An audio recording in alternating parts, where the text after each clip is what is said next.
الحمدللہ والصلاة والسلام علی رسول اللہ اما بعد۔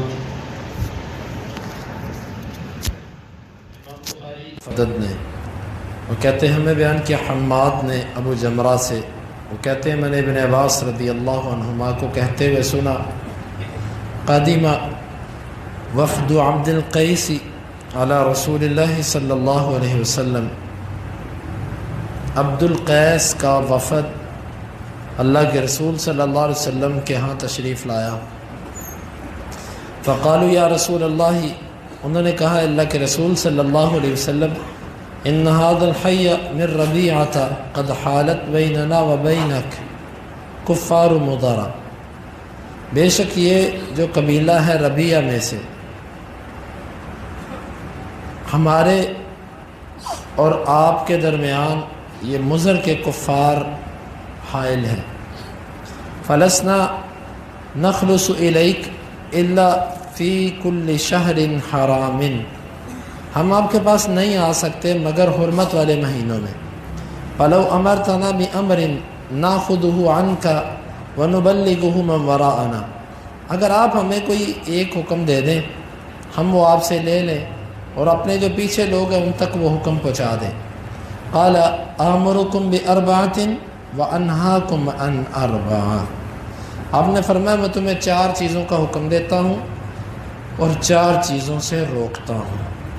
پہلی چیز الایمان باللہ، اللہ پر ایمان لاؤ۔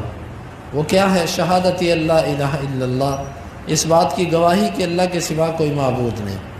واقام الصلاۃ، اور نماز قائم کرنے کا میں تمہیں حکم دیتا ہوں۔ وایتاء الزکاۃ، اور زکوٰۃ ادا کرنے کا حکم دیتا ہوں۔ وان تؤدوا الی اللہ خمس ما غنمتم، اور جو تم مال غنیمت میں سے حاصل کرو اس کا 5واں حصہ اللہ کی طرف پہنچاؤ۔ وانہاکم، اور میں تمہیں روکتا ہوں عن الدباء، کدو کے برتن سے، والحنتم، اور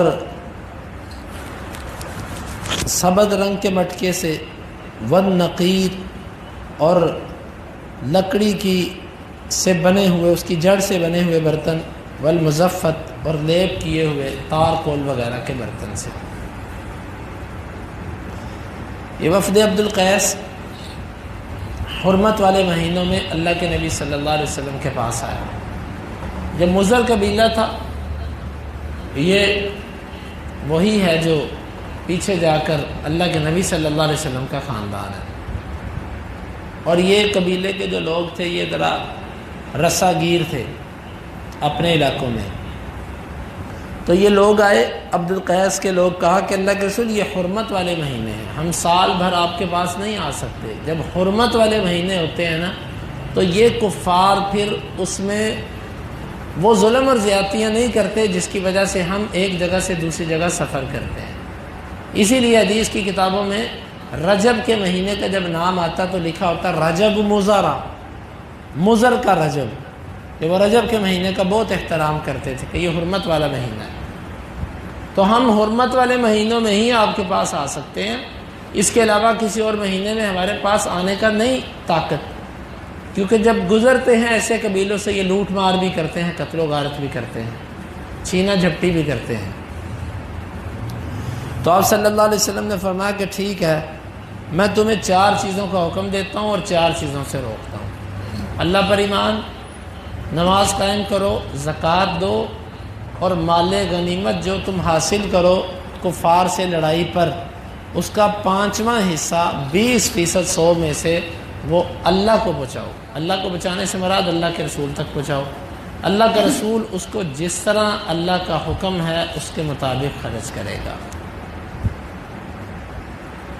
یہ اصول ہے ہر مال غنیمت کا۔ اس میں حج کا ذکر نہیں ہے، کیونکہ اس وقت تک حج کی فرضیت نہیں آئی تھی۔ باقی چیزیں تقریباً اس میں موجود ہیں۔ رمضان کے روزوں کا بھی ذکر نہیں، یہ بھی فرضیت سے پہلے کا ہے، اور باقی آپ نے فرمایا کہ 4 چیزوں کا میں تمہیں حکم دیتا ہوں، روکتا ہوں۔ اس کی وضاحت پیچھے گزر گئی کہ یہ مخصوص قسم کے برتن تھے جس میں یہ لوگ نبیذ بناتے تھے، اور یعنی کہ پہلے شراب بنتی تھی اور پھر انہی برتنوں میں یہ نبیذ بنانے لگے۔ نبیذ ایک جائز چیز ہے، تو نبیذ ان برتنوں میں اتنی جلدی سے شراب کی صورت اختیار کر جاتی کہ وہ پھر دونوں چیزیں خلط ملط ہو جاتی۔ چونکہ یہ جو برتن تھے ان برتنوں کے اندر مسام نہیں تھے، مسام کے ذریعے ہوا اندر آتی ہے، چیز کو ٹھنڈا کرتی ہے، چیز کو کچھ نہ کچھ خراب ہونے سے بچاتی ہے۔